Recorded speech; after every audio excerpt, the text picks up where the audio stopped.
Allow me to tell you a story going way, way back in time, to the 1940s when the Second World War was drawing to a close. A young couple gave birth to their first child. Living in this very flat on Gloucester Road in London, the mother used to breastfeed the boy, gazing out of the kitchen window as she enjoyed a cup of tea and watched the world pass by outside. Around the corner were St Andrew's Mansions, where her mother Vere lived and where the boy himself would live for a short while, nearly 20 years later.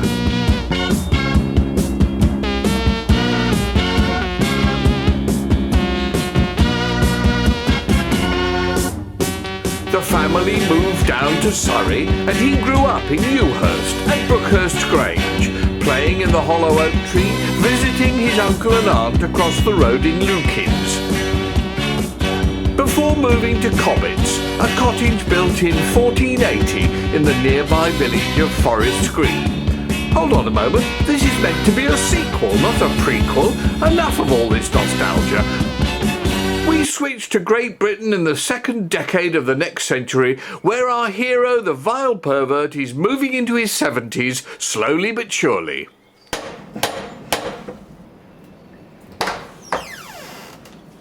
Oh, it's you. No, I don't want to have anything to do with you. Fuck off.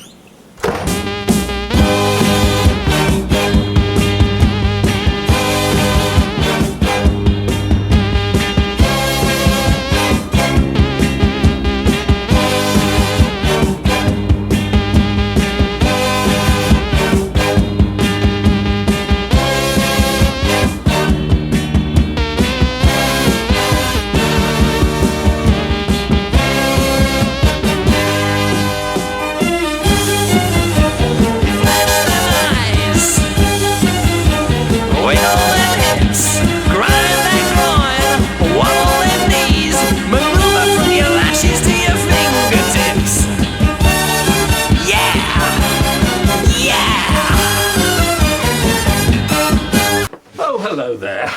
My films are rather different from anyone else's, aren't they? I like to think they're a bit like the old movies of Derek Jarman and John Waters and Andy Warhol, and hopefully they don't even look like each other. This technically is Vile Pervert the sequel, the follow-up to Vile Pervert the musical, which I made in 2008. It has nothing to do with being a vile pervert. It's actually a very valuable tuition course in how to make a multi-million smash without spending too much money. When we left each other a few years ago, I'd just been released from prison where I'd spent 3.5 years of a 7-year sentence for crimes that never took place. Yes, you heard that right. It wasn't just that I hadn't committed them, they never happened at all in the first place. I was amazed and astonished to discover that a jury simply couldn't believe that publicity about celebrities could provoke false allegations, delusions, exaggerations, inflations, all kinds of different ideas far removed from the reality. That's the job of the media, you see, to create an image, to create something that is a delusion, a fantasy that doesn't really exist. A land of bright colours, extreme behaviour, black and white and no grey, because it's easier to give complex problems simple solutions. Media publicity provokes false allegations. At last, 14 years later, ordinary people are starting to realise this, and juries are acquitting victims. Politicians love simple solutions too. Headline slogans, instant answers. Nobody has the time or the inclination to think deeply, to imagine repercussions and consequences. It's become the same with music. Catchy choruses, hooks, simple melodies, 3 chords. Mind you, I've always loved 3 chords. When I was an undergraduate at Cambridge, I wrote and sang Everyone's Gone to the Moon, and instead of following it up with another hit on my own name, I found a little group called Hedgehoppers Anonymous, who were performing in Cambridge at the time, and produced a record called It's Good News Week, mainly with session musicians, which we called Hedgehoppers Anonymous, and it went straight into the top 5 in 1965.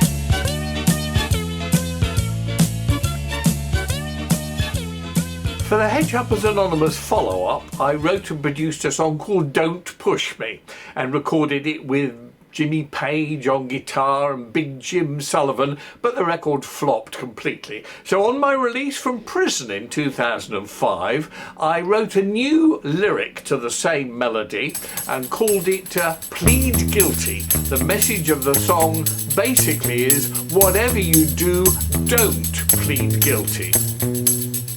Facing false allegations, don't seek felicitations or good prognostications. They won't be your legal expectations. We'll bypass all the stations, defying good relations.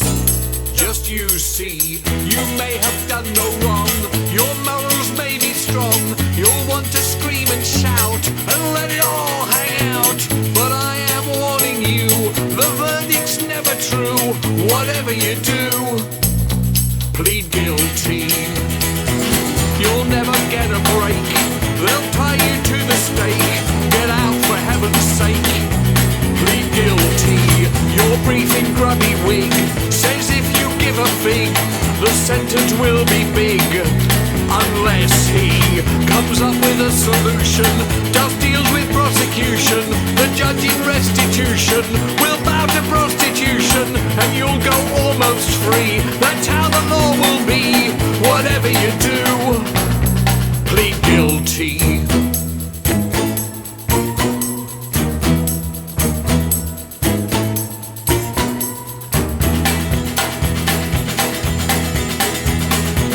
The jury doesn't care. They wish they wasn't there. They only hope you'll dare. Plead guilty. The law ignores the truth. No need for any proof. Justice remains aloof. Plead guilty. When you're in jail for years, don't bother shedding tears. Never trust men in gowns who are there to put you down. They only want to screw you for just being you. Don't whatever you do, plead guilty. Don't whatever you do, plead guilty. In this new century, that's become even more appropriate. Lawyers will tell their defendant clients to plead guilty to crimes that never took place, even if they're 100% innocent.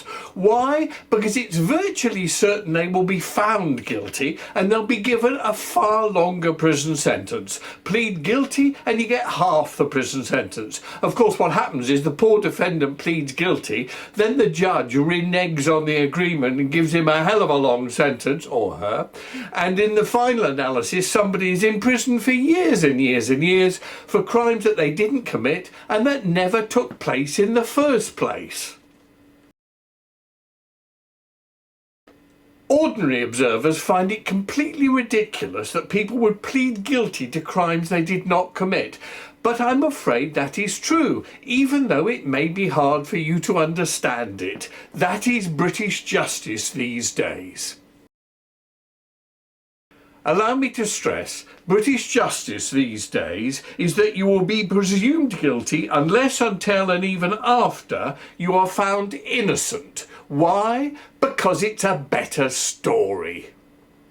Back in 2008, I became friends with Tom Milson. He'd contacted me to let me know that he thought I was innocent, but I assumed he was a plant by the news of the world. They used to do things like that in those days, set up a teenager. So I simply thanked him by email and never got in touch or met him. A couple of years later, we did actually meet up because I wanted him to star in my movie Me, Me, Me, which you can see for free online. It's absolutely brilliant. That actually never happened, but we became very good friends, and in fact he edited or co-edited my autobiography 65 My Life So Far. I also tried to produce him on a backing track I had of the brilliant David Bowie song The Prettiest Star. Cold fire, you've got everything but cold fire. You will be my rest and peace, child. I moved up to take a place near you. So tired, it's the sky that makes you feel dry. It's a trick to make you see why it can all but break your heart in pieces. Staying back in your memory are the movies in the dark. How you move is all it takes to sing the song of when I loved the prettiest star.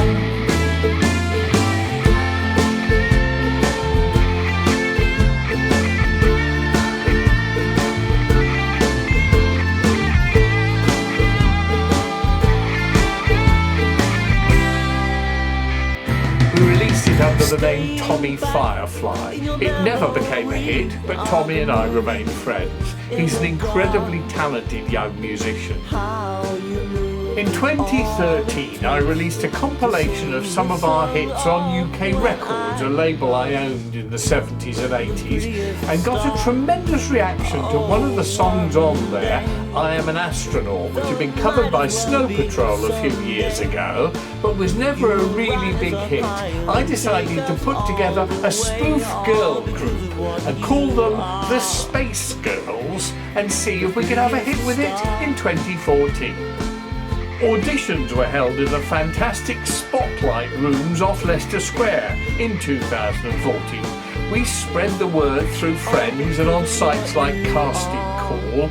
Girls had to be over 18, be able to sing, and be prepared to work very hard on 4 songs. It would be one day, a trip to Liverpool, all expenses paid, clothes bought for simple videos. They had to love the concept, want to have fun, learn the songs note perfect. Since we probably wouldn't sell any copies, rather than a royalty, we'd pay a small session fee, and they would have the chance, if the music appealed and even sold, to become the Space Girls in due course. Times have changed. New technology means you can now make a hit in your bedroom. Fine, except the lack of filters means you don't get the chance to polish and refine your music. And it's almost impossible to stumble across great music, suffocated by the wealth of people putting everything out. I hate auditions. Young, hopeful actresses, elderly, bored actors, part-time secretaries and housewives, all attending the Capel Market and doing their turn. And you have to try not to hurt their feelings or treat them like meat, which over the years I've seen many still photographers do. Unintentionally in the main, I'm sure, but hurtful to the sensitive all the same. At least for this, as opposed to my films requiring a full cast, we were only looking for very specific members. They had to be able to sing in tune, to look good, interesting in different ways. They had to want to do it. I kept saying it was going to be fun, but not very financially rewarding, either for them or for me. Our budget for the entire project, including this film, was £5,000. We found 3 really different, fun girls. Classy, elegant Mercury, bubbly Northern Moon, and cool, reserved Venus. They were going to have to learn and perfect 4 songs, buy outfits with our money, come up to Liverpool during one day, record the entire catalogue of 4 songs and film all 4 videos, all in 12 hours. Could we do it? I tried in 2012 to construct a new model and managed to get an unsigned, unpublished, unmanaged act into the Christmas chart at number 4. But after that week it fell like a stone and we could never cross out of the fan base. Would it be possible to cross out of a fan base now?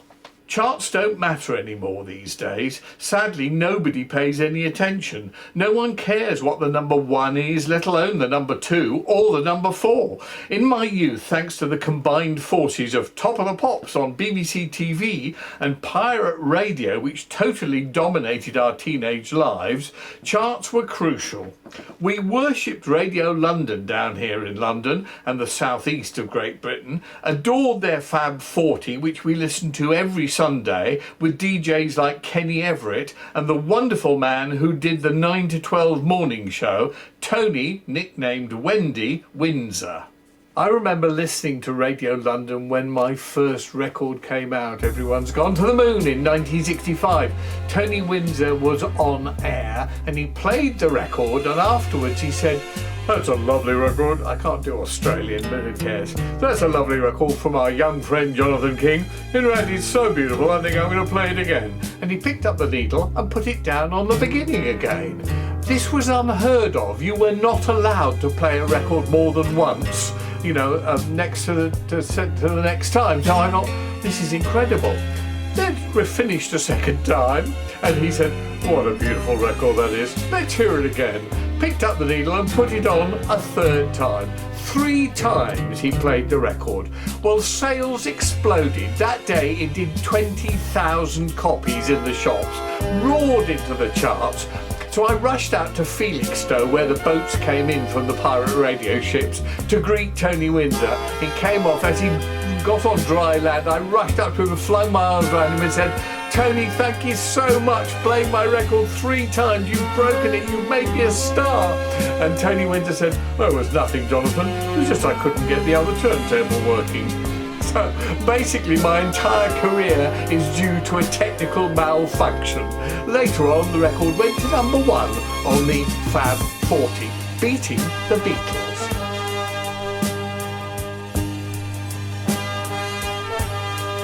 Tommy and I headed up to Steve Levine's studio in Liverpool. Steve relocated up there a few years ago. It's only 2 hours in the train from Euston Station in London, a relaxed journey. Tommy and I had routined and worked out the chords and arrangements for all the songs beforehand. He was absolutely prepared to record all instruments on all the tracks in 1 day of solid work. It's amazing how times have changed. Instead of an orchestra of dozens, it's now 1 person and a computer. Of course, you need someone brilliant to work all the applications and bolt-ons to get the right sound. Steve had produced all the early Culture Club hits and remains close to Boy George. In the late 90s, I got a call from Steve Levine. At the time, he was one of the top producers in the world. "Could we have lunch?" he asked. "Of course," I said. Over a Thai meal, he revealed that his first ever job as coffee boy at CBS Studios was on a session that I produced, making Una Paloma Blanca, which later went high onto the charts for me in 1975, and convinced him that he wanted to become a record producer. He's paid me back for my inspiration many times since, with friendship and fantastic work on my more recent music. Tommy played the rhythm and guitars and ukulele and piano and organ, and then dubbed on the strings and brass and riffs, while I sang along to make sure it all fitted the melody and arrangement perfectly. Steve blended and mixed and chopped and changed the sounds. Then Tommy and I caught the 6 o'clock train back down to London. 1 day of hard work, the new technology. We finally had 4 backing tracks, which I later played and sent to the girls to learn.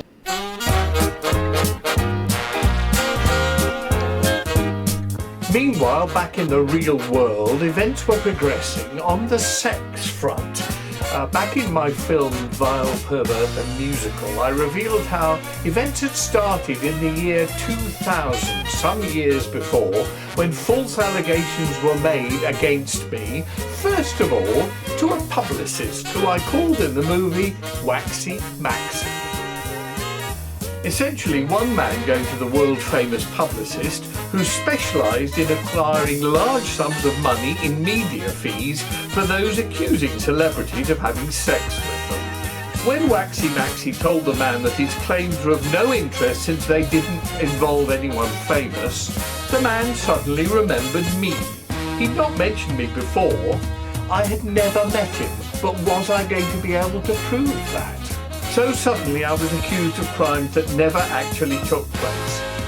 If you want to know more about that, watch Vile Pervert the musical, which has been seen so far by over 250,000 people, online, free, like this film is. Even at the time I felt this was ironic, as Waxy Maxy was rumoured to be quite badly behaved in the area of associating with young ladies. The buzz around the business was that he needed to be approached with caution, or not at all, if you happen to be female, young and attractive. The words casting couch sprang to mind. But I didn't bother too much with all that. I had far too much on my plate at the time. Whilst I was languishing in prison for crimes that never took place, Maxie, believing in that wise old adage, kick a man when he's down, boasted to the Daily Mail that he had a letter from Surrey police, framed and hanging in pride of place on his office wall, thanking him for starting the investigation that ended in my wrongful conviction.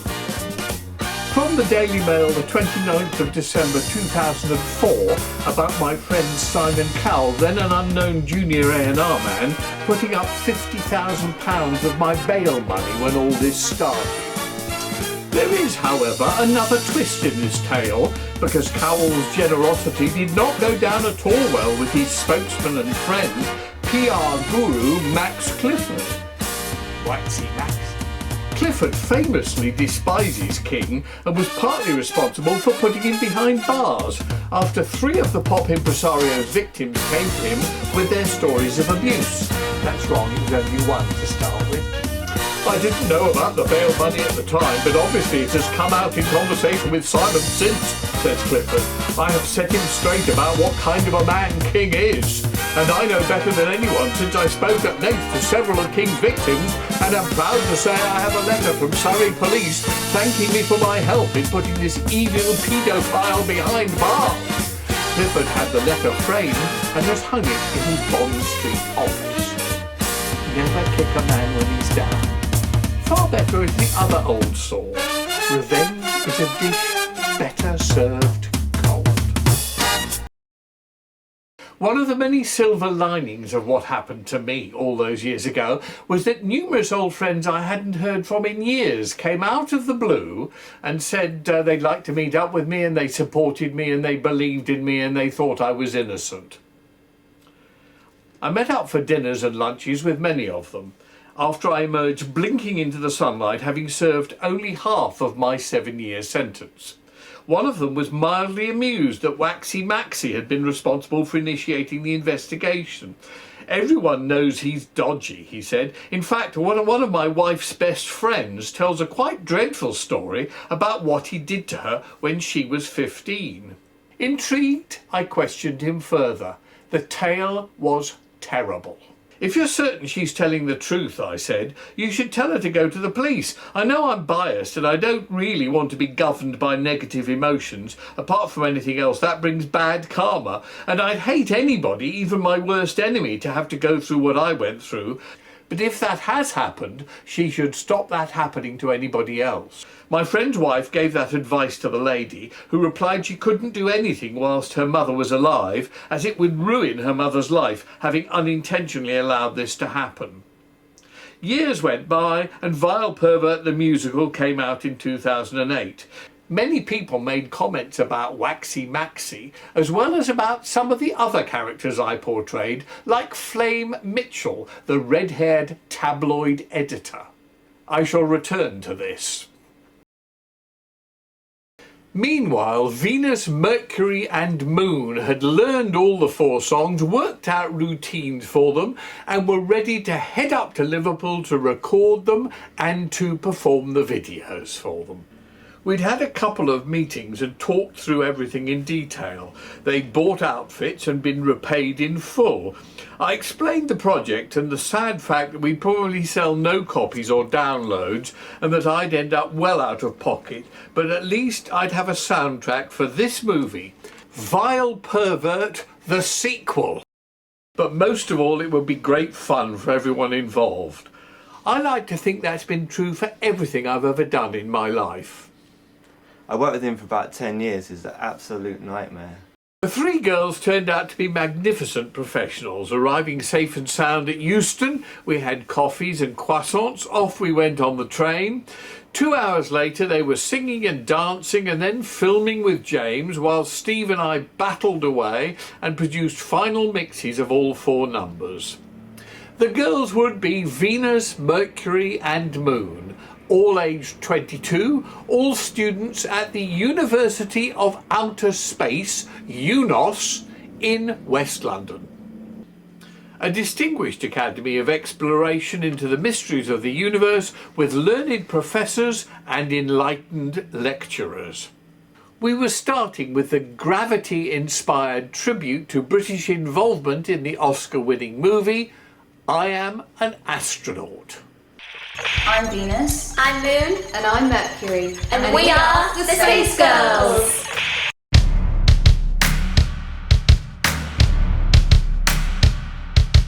I am an astronaut.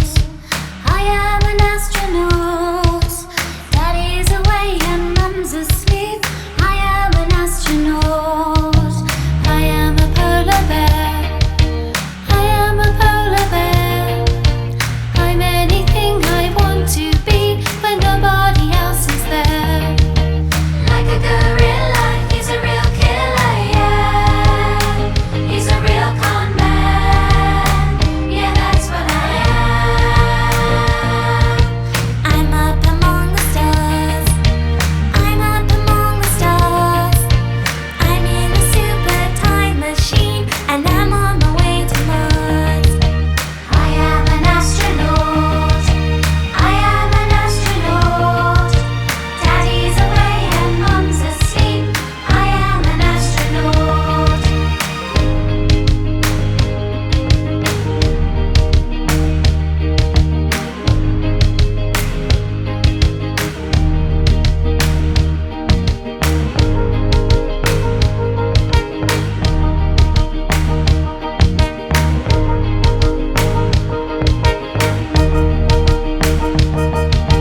Like a gorilla, he's a real killer, yeah.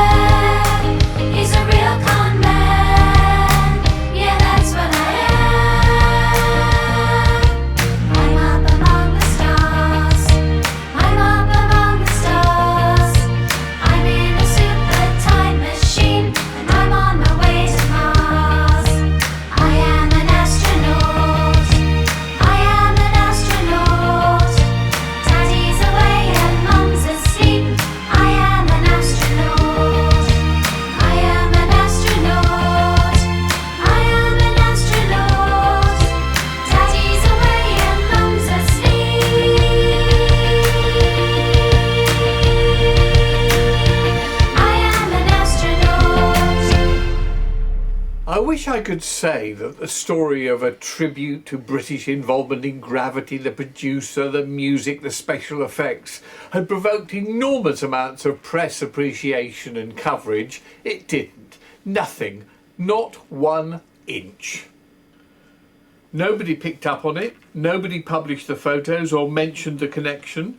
The film won several Oscars, though not Best Picture. That went to the awful, boring, one-note 12 Years a Slave. No copies of I Am an Astronaut sold, apart from a few thousand views for the video on YouTube, a marked lack of interest. Was it not a hit? Was it simply not music for this moment? Who knows? The one thing I do know, my trusty old weapon of promotion, word of mouth, doesn't appear to work in this century. People care less about music and about spreading the word for good music. In the 60s and 70s and 80s, if we heard a song we loved, we told everyone about it. A truly potent method of promotion, which I used a lot. In the Old Bailey, the horrid hairy-backed prosecutor said, "If it was such a potent method of promoting music, why wasn't everybody doing it?" At which point I said, exactly, I have no idea why weren't they doing it. Perhaps that's why I was having lots of hits and they were having none of them. I was still trying to persuade my friend to persuade his wife's friend to dump Waxy Maxy in it. Her mother had died of cancer, sadly, so all reason for not exposing the old pervert, if he was a pervert, were over. She still wasn't quite ready to do it, though. My friends Neil and Christine Hamilton, who had also suffered at the hands of Waxy Maxy, were trying to nudge Karma along, so I suspect were loads of other people like David Beckham and David Jones, who was manager of Southampton Football Club and who'd also been involved in some unpleasantness thanks to Waxy Maxy. Karma was being directed against the man in bulk. The second song I recorded with the Space Girls was written by an incredibly talented composer from New Orleans, Alan Toussaint. He'd written songs like Working in the Coal Mine and Ride Your Pony, and is a really great writer. The song had been recorded by several artists, the best of which I think was by Betty Wright, one of my favourite soul singers. But I wanted to do a white pop hit version, so I got the girls to learn it. We did a basic, very simple minimalist backing track and recorded the song. The girls had bought outfits similar to the one worn by Sandra Bullock in Gravity, tank tops, shorts, and we added the fishnet tights and high heels from another success of mine from the early 1970s, the Rocky Horror Show. A charrette is a technical term for the gathering of 2 or more astronauts in space, basically getting together and having a party. Are you sure about that? Sounds very odd to me. So it should, I just made it up.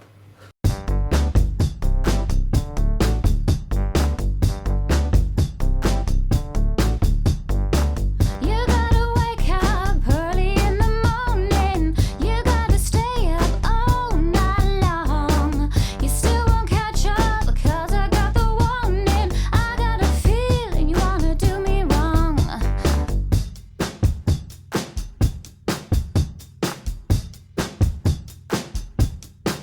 Like a ball of lightning and a ball of heat, you wanna knock me right off my feet.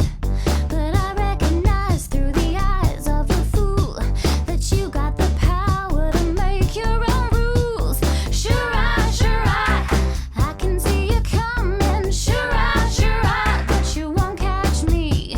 Sure I can hear you humming. Sure I, but you won't catch me. I can see you moving all around me. I know you're trying to get me upset. I can hear you grooving, thinking you don't found me, but I'm here to tell you, you ain't got me yet. No. Sure I can see you coming. Sure I, but you won't catch me. Sure I can hear you humming. Sure I, but you won't catch me.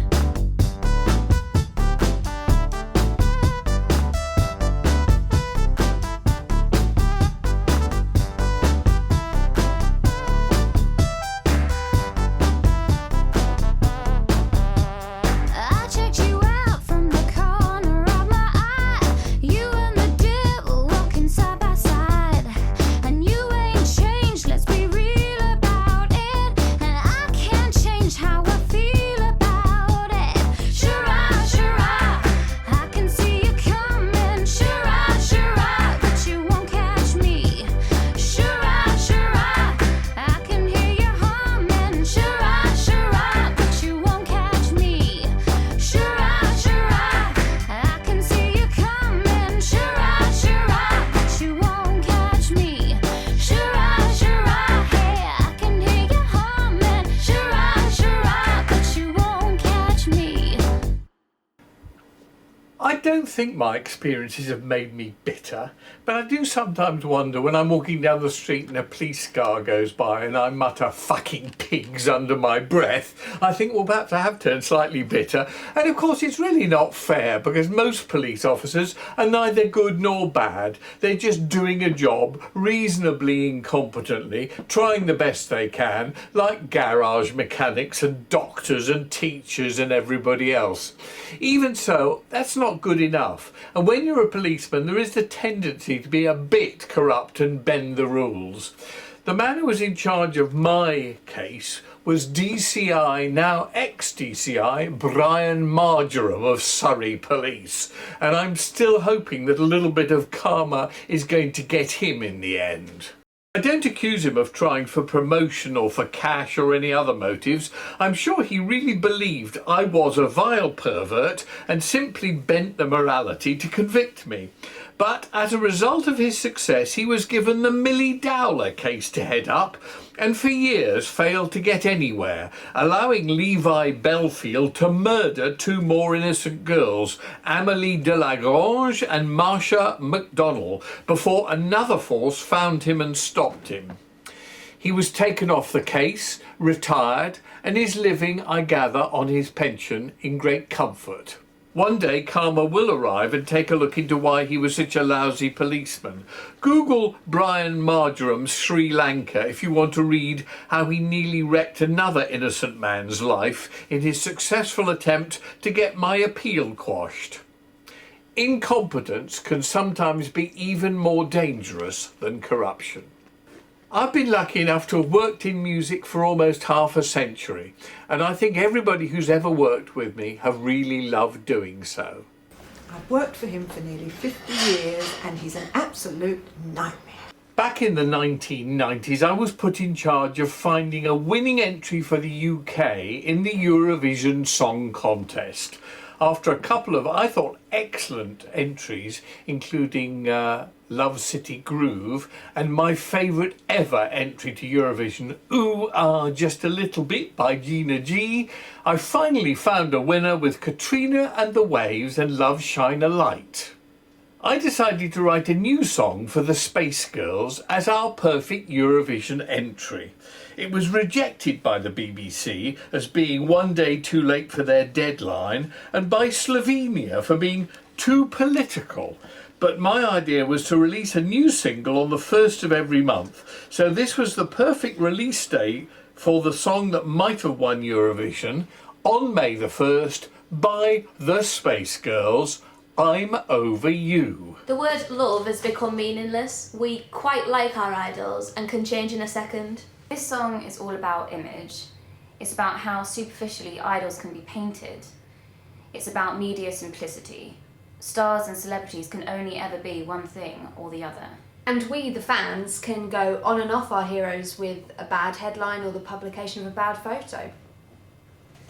We do feel sorry for them being tossed and turned on the waves of media coverage. The song needs a bit more attention. The subtext is essential.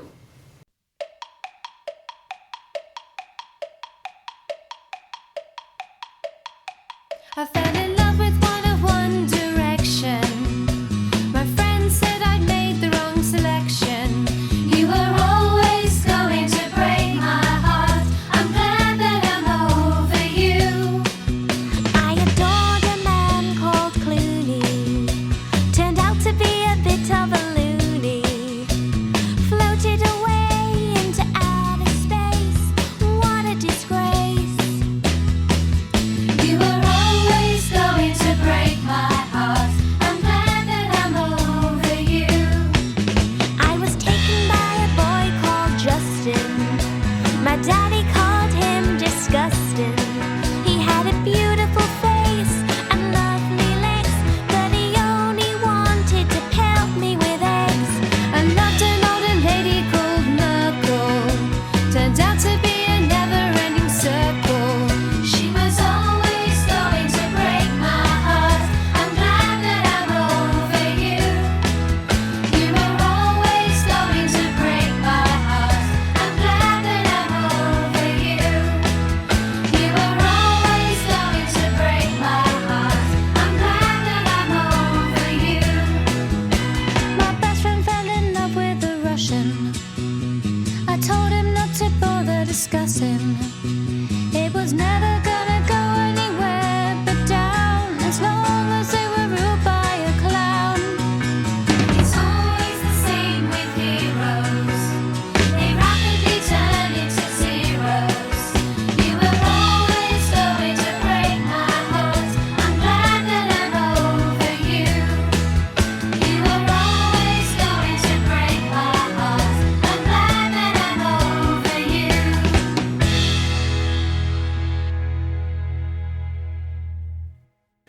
When Jimmy Savile died in 2011, I took several old friends from the BBC who'd worked with him out for lunch or dinner and asked them, look, we all heard rumours that Jimmy Savile was into young girls. We all assumed that meant girls of 16, 17, 18, sort of groupies that an awful lot of people in the entertainment world did like. But did you ever have any evidence of him doing anything with them, or even him doing something with people under under that age. Every single one of them said no, not a word. They'd spent years touring the country with him in his silly caravan thing. Was he indulging in groupies? No, came the answer. He was all mouth and trousers, as we used to say. Not one of them ever found a girl in his bed first thing in the morning. I repeated this to many media mates who were asking me about him. Then came the ITV exposure programme presented by the man with horrible eyes, Mark Williams something or other. Full of very dodgy interviews, and the media exploded with stories and allegations, all very easy to make when someone is dead, and you can't be sued for inventing or exaggerating. My sole one social experience of Jimmy Savile came when, after years of being on the same shows like Top of the Pops, without ever saying more than hello and goodbye, he asked me if I'd come and visit Stoke Mandeville Hospital one day. I agreed and drove over one morning at about 9 a.m. with my brother Andy.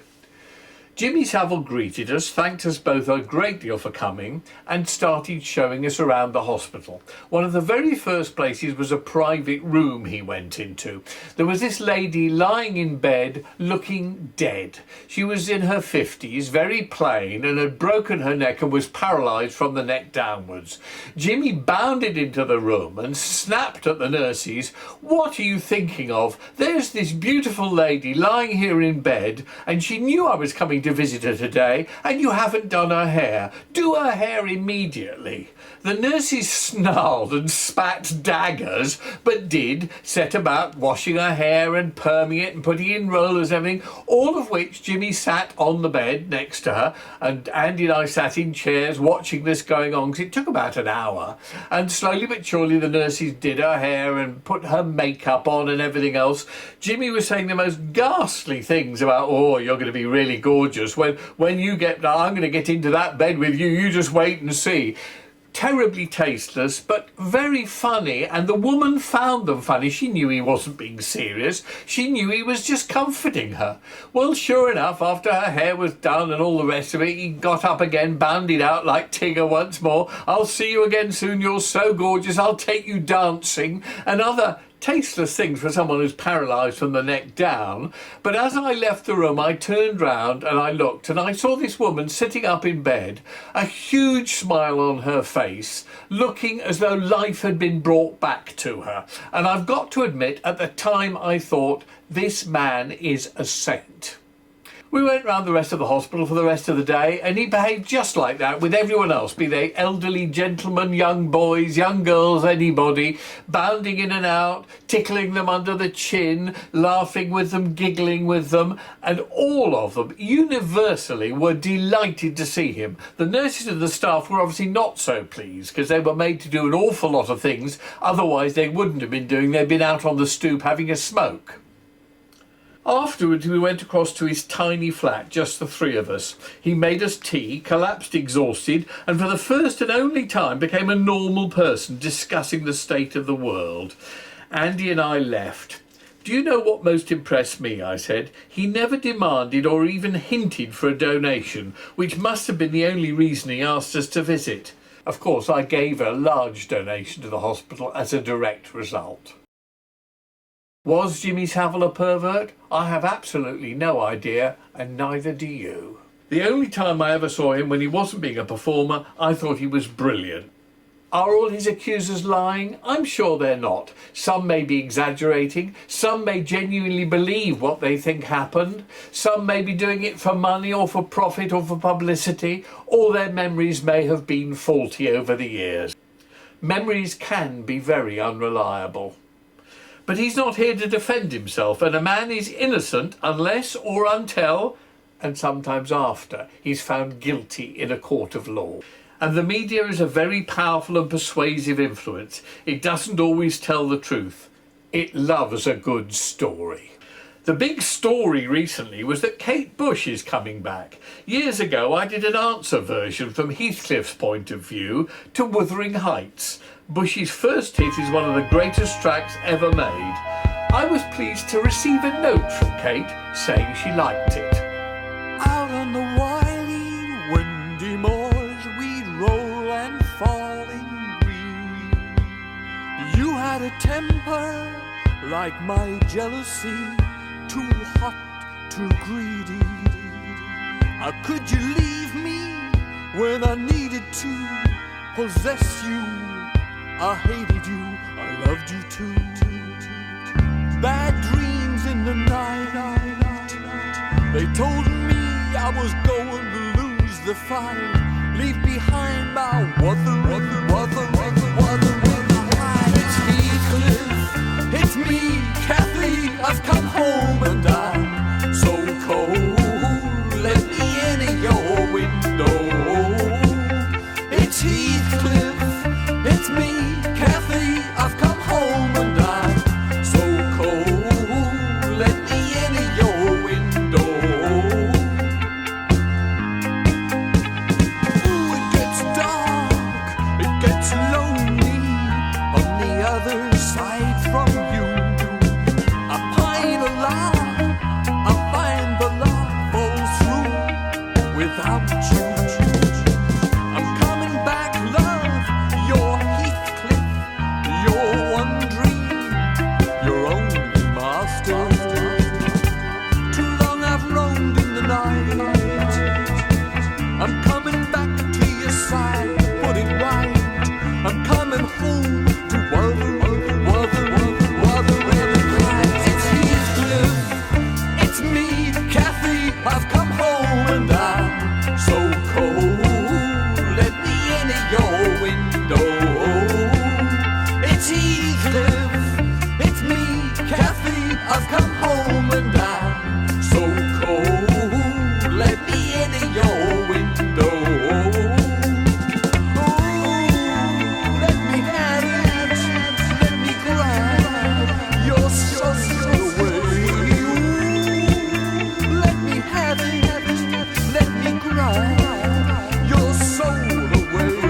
You know, it's me, Kathy.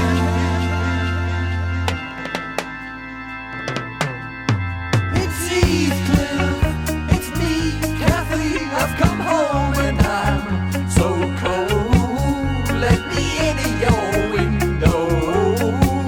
It's Recently, I bumped into the man who discovered and first produced Kate Bush, Dave Gilmore.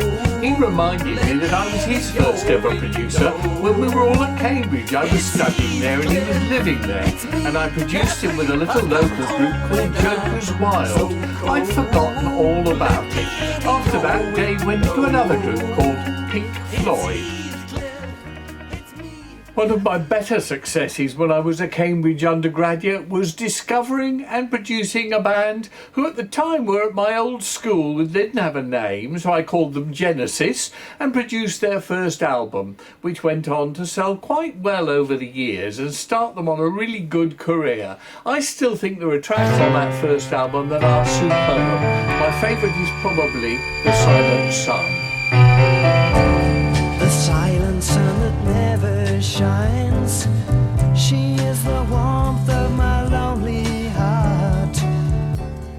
With social media, Twitter, YouTube, MySpace, all the other ones, it should be far easier now to spread the word. Actually, that's not the case. Because there are no filters, great music can go unnoticed. People seem less eager to tell others about their favourite sounds. In the 60s and 70s, if you heard something great, you wanted to tell others about it, and you did. I'm afraid music is now less important. I was hoping the fourth Space Girls single would be the big summer hit of the year, but without word of mouth I had no idea how to kickstart enthusiasm. And of course, being so involved in a track meant I couldn't objectively judge if it was going to be good enough anyway. That's the other problem. It's so easy to make a single now, there's nobody around to say that could be better, or you could improve the drum sound, or the bass is a bit funny. As the Savile scandal broke, I once again urged my friend that he should tell his wife to tell her friend that she should go to the authorities about Waxy Maxy. I had mixed feelings about this. The last thing I would want to do, even to my worst enemy, would be to nudge anyone into being a victim of false allegations. As I predicted when it happened to me years ago, this was becoming the growth industry of crime. Loads of money to be made from media interviews, compensation fees, and dozens of other reasons, ranging from delusion to desire for sympathy. Being a victim is so attractive.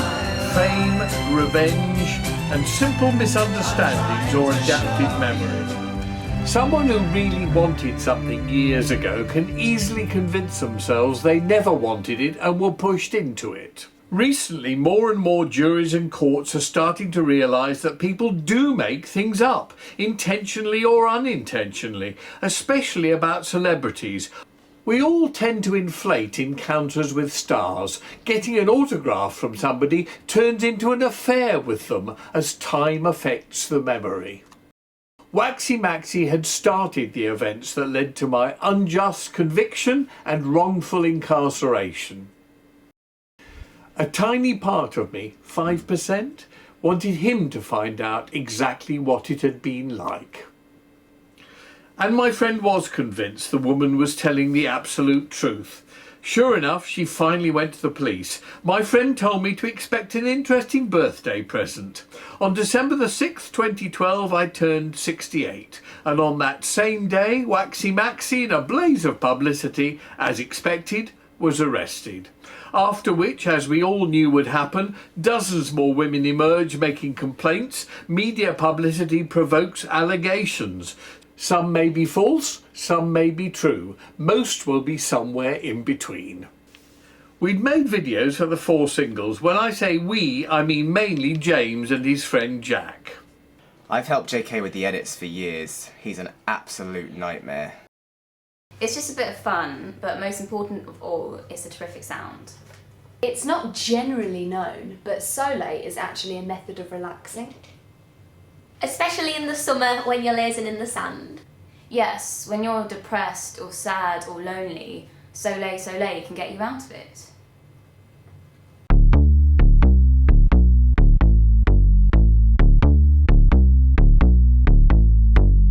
Just a little bit lonely,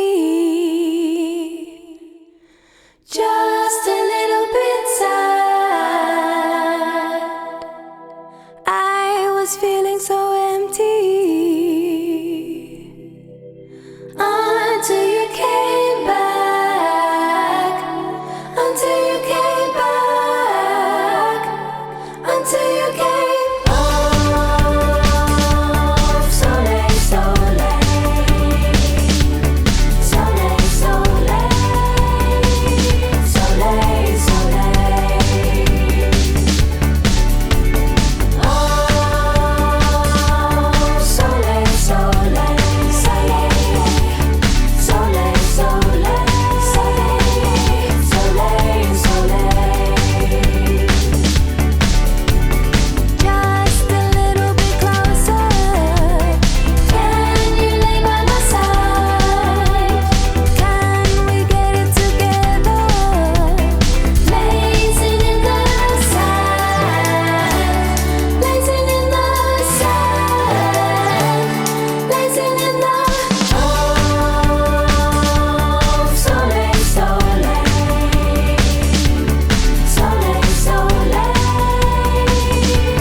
reckoned Who Let the Dogs Out was a hit. Nobody, and I mean absolutely nobody, agreed with me.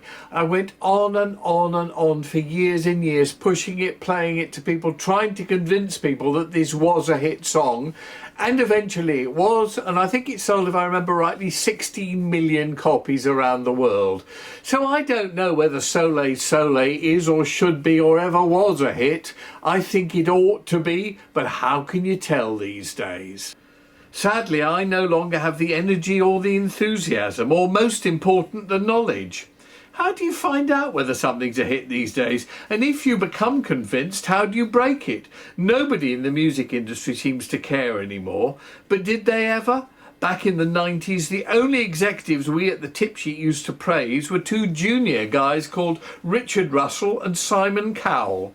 Richard went on to find, record and break Adele. And Simon, well, he went into TV, but he got quite a lot of music success too. And as I told in Vile Pervert the musical, when Simon decided to try and be a celebrity, I advised him to go to the best and nastiest publicist in Britain, Waxy Maxy. So, where do we go with allegations of sex abuse? Stop judging the morality of yesterday by the morality and the laws of today. It isn't fair and it doesn't work. Start judging individuals when public performance is examined, not police or CPS or judges. Name the individuals concerned and examine their behaviour. That's what we did in the media. No longer The Sun or The News of the World or News International. We looked at the individual editors concerned, examined their behaviour and put them in the dock. Individual accountability. Stop people hiding behind titles and organisations. That goes for politicians too. Let's take a long hard look at definitions. What is rape? Unhelpful cliches like rape is rape are not only stupid but very fucking unhelpful. Life is life. Death is death. But there are many different variations of everything. You can have a good life or a bad life. You can have a painful death or a peaceful death. Simplification does more harm than good. If someone wants sex, agrees to sex, begs for sex, and the next day decides they made a mistake and didn't really want it after all, have they been raped? When somebody is in charge of something, make them accountable, whether it succeeds or fails. And name names. And the same in music. People should stand or fall on results. It's so simple. As well as Vile Pervert the musical and Vile Pervert the sequel, I've been writing books including my autobiography, a diary and several novels. I've made a few other films. You can find them and watch them free or buy them from Amazon and iTunes and loads of other places, even compilations of great music from my old music label, UK Records. So we tried to make and break some new music. Doesn't look like we succeeded. Why not? Was the music not 21st century enough? Have we just simply not discovered the new model yet? I leave you to work that out. We've watched several vile perverts get acquitted and some others get convicted. Is it right, or should there be some radical changes made to our laws on sex offences? I've said it for 14 years now. Yes, it's time for major changes. Have I given up? Not yet, inshallah. That's a song in the Pink Marble Egg. As indeed is Figlio Bambina, which has so far had over 150,000 views on YouTube. Look it up, you'll enjoy it. I'm going to keep on making music. I'm going to keep on writing books. I'm going to keep on making films and just hope you like them and enjoy them.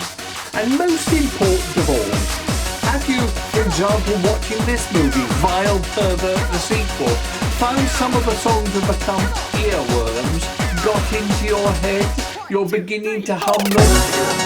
Yes,